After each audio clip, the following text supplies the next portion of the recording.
Now I want to reduce Sex and the City to just the clothes.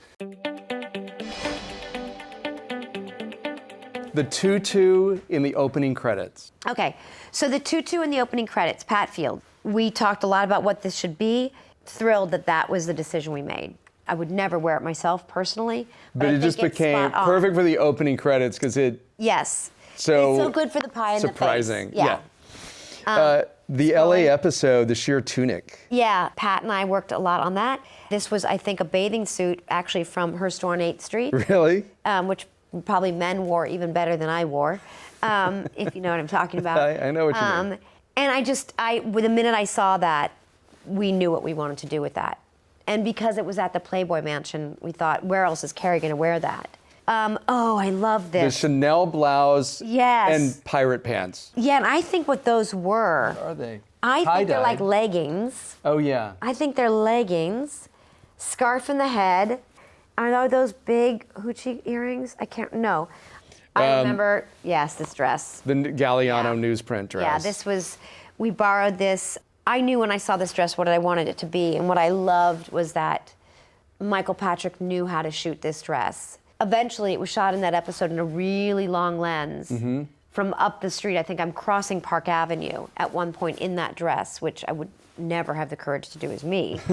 But when you're asked to place and when you find the courage to do all sorts of things you would never do, then we brought that dress back for the first movie. Right. Which was impossible to get our hands on. Really? Like, it took huge amounts of research, digging, bribing, because it went back to Galliano. There was only one? There was only one. Wow. Of this, that fit me, that was this dress. The hot pants. I think this was a lot of my idea. And on my feet are some Prada shoes.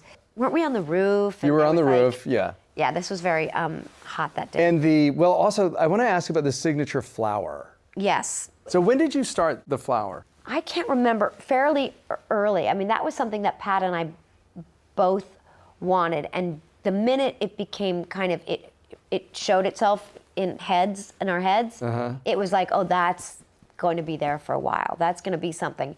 And then we're going to take it away. Yeah. So that when you bring it back, it's like a... So when we brought it back for the movie, the top of that first movie, she's walking across 57th Street with that white dress and that big flower.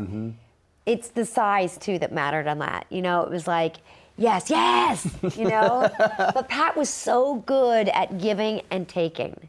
Like, she really understood how to tell stories with clothes and how to create touchstones. So that's Pat's genius. So that's that flower, yes. Then your runway look. Yeah, so these pants were made by William Ivy Long. Oh, they were? This underwear, because I said to Pat, there's a guy on Broadway that does showgirls better than anybody. I mean, he does everything beautifully. But he does that stuff really well, so he made those for us. He made those little sequin He made panties. the panties. Oh. Yeah. You don't see people doing that very often on No, you television, don't. do you? So this is an interesting thing. I think this says Allah Akbar, which is really interesting. Wow. Which you wouldn't wear today, right? The necklace. This is Arabic. Right. Yeah, I wouldn't have known that the necklace was Arabic. That's interesting. At the time, I mean, I knew this I saw this necklace and I thought it was fantastic. Pat brought it in. I think I have a freaking earring hanging off the bandana even. Maybe one too many things. And these are white Manolo Blahnik pumps, which nobody was wearing at the time. So a vintage prom dress, Manolo Blahnik pumps, scarf. Yeah. That mixing and matching of the most disparate elements. And that Pat was really basically taught the master class in. Yeah. Like that was her strength in lots of ways. Is there anything else? Oh yeah, I was pregnant with James Wilkie, but no one knew it yet. Really? Yeah.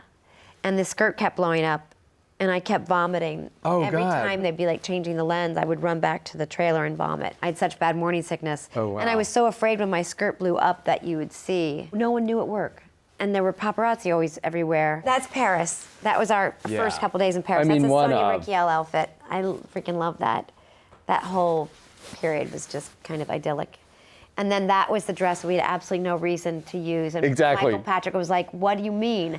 And I was like, we'll find a way. Please just don't say no. And Versace. It was a Versace that dress, and it dress. took 4 or 5 people to help me even walk to the set. And we shot it both in New York and in Paris. It had to work in both places because we were using an interior space and then we had to rebuild spaces. Yeah. And she put on this impossible to wear dress for Alexander. Alexander the Great. Is this the last one? That is the last one. So were you aware that you were doing the finale and it was the last great dress that you were going to pick out, and that's what you picked? Yeah. We were all aware. We always took fittings really seriously, and they happened at all hours of the day and night, and often after shooting at 2 a.m. for 3.5 hours, you'd be fitting. But I would do anything for Pat. I would try anything on.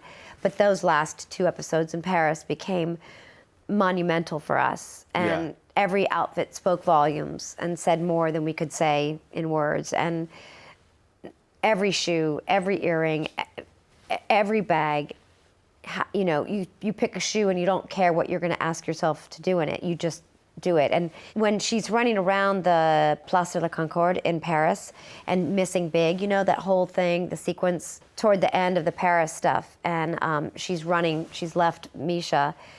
Those were really tiny, tiny shoes, and the Place de la Concorde is all cobblestones. And it was wet and freezing. It was February, and we found some tape, and we just started taping my shoes on me so they wouldn't fall off. Wow. And if you ever see images, like you can see the foot is wrapped in tape just to keep those shoes on so we can just keep running. It was so cool. It was amazing. I would do it all over again.